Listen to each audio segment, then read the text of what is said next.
سلام دوستان، محمد رضا هستم. امروز در خدمتتون هستیم با برد ایران رایتور. میخواستم خروجی های برد و واسه تست بهتون بگم که یادداشت کنید. ببینید دوستان، این فیش اینوری خونه 56 روش نمیشه، یعنی میشه از چپ.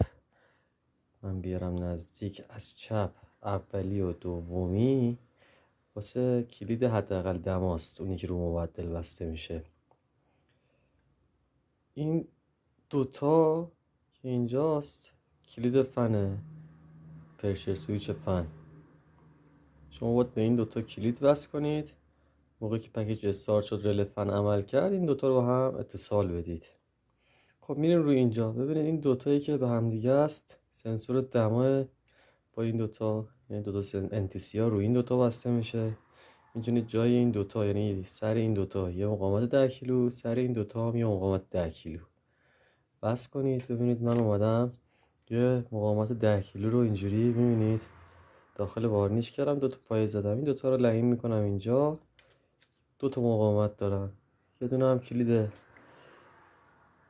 چیز درست کردم با سیم، اینا هم لحیم میکنم و خب مابقیه داستان. خب پس دوتا اولی با دوتا دومی میشه سنسور دما. این ستا واسه فلو مترشه که اگه خواستید فلو سویچ کنید میاد این دوتا رو به هم بس میکنید به فلو سویچتون. یعنی اگه این دوتا با هم اتصال پیدا کنه میره رو حالت آب گرم مصرفی. پس این دوتا رو بس میکنیم به فلو سویچمون. اگه فلومتر خواستیم این ستاست واسه کسایی که یه موقع فلومترشون خراب میشه میخوام فلو سویچی کنن. خب میریم سراغ این سوکت. ببینید توی این سوکت، توی این اولی کلید حداقل فشار آبمونه. ببینید این دوتا کلید حداقل فشار آبمونه که اگه فشار آب کم بشه دیگه چیز نمیشه، پکیج کار نمیکنه. این دوتا هم واسه بوبین گازمونه که شعله گازو کم و زیاد میکنه. این از این. حالا اینجا دوتا سوکت دیگه داریم. سوکت اینوری واسه، یعنی این دوتا بالایی ها خروجی برق پمپ آبه. این دوتا پایینیاش هم یعنی میشه دوتا پایینی که نه، یعنی این ستا میشه شیر برقی سراحی، یعنی شیر سراحی ستا سیمش از این میاد، بالام که پمپ آب بود.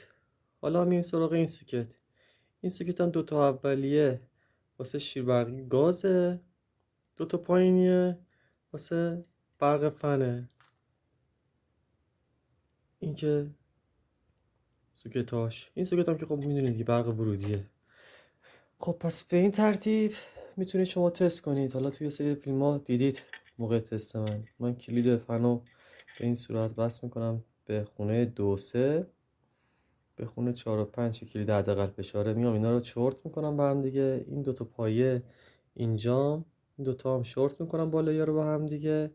شیر برقی گازو که کاری نداریم. دوتا انتسی جاش دوتا مقاومت بس میکنم به این دوتا.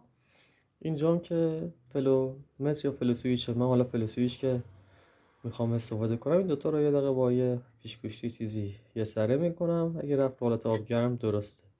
بعد نکنید من سیستم تستم هم به این صورته. یه سیم اینجاست و یه الکترود یون هم اینجاست. جرقه میزنه، یه شعله میگیرم اینجا و اگه موند روی شعله یعنی جرقه زن قطع شد و دیگه خطایی نداد، یعنی درسته. به همین راحتی میشه یه برد ایران رایتر رو تست کرد. دوستان توی این مدل بردم همینه ترتیب. ببینید توی این مدل بردم همینه. این مدل برد فقط تنها فرقش اینه که توی این ببینید ما اینجا الکترود یونمون به این بس میشه، جرقه زنمون به این بس میشه، بدنمون هم اینه، ولی این دیگه جفتش با الکترود یونمون اینا با جرقه زن یکیه، با اون تشخیص میده.